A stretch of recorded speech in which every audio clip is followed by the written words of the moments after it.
All right, guys, we're gonna go over a little banded shoulder activation using a TheraBand.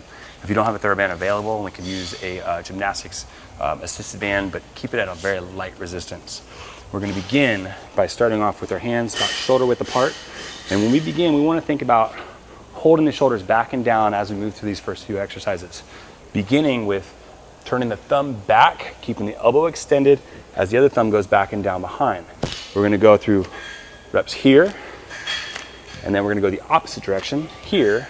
Now keep in mind, as I turn around, I wanna focus on maintaining, squeezing the scapulas back together. If we're just pulling through our arms, we're missing a lot through the shoulders, right? So we wanna think core through extremities.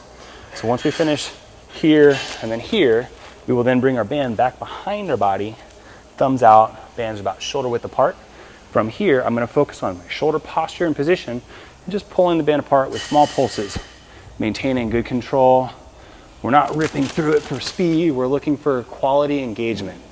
After we finish this set, we will then turn our hands in for more of a rotational exercise. So once again, we're backing the shoulders down and depressed, and we're gonna pull the bar apart or the band apart. So I've got the band, palms facing back. I'm gonna rotate, hold for a second, bring it back. We're gonna rotate through that for that exercise. Next one, we're gonna go overhead for a pull apart. Once again, we're about shoulder width apart, maybe just outside shoulder width apart. We're gonna pull the band down to the side. Every time we come back to the top, we wanna think about pushing up to the ceiling like you're holding a barbell overhead, pulling it back down.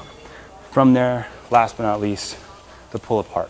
When we go to the pull apart, we're gonna come back to hands about shoulder width, maybe just outside shoulder width apart, reaching through a protracted shoulder position, and then we're gonna think about retracting the exercise or retracting the shoulders to pull the band back.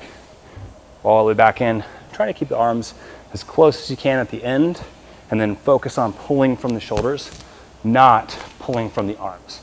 Remember, we wanna think about retraction of the shoulders so we can maintain that core through the extremities. Have fun.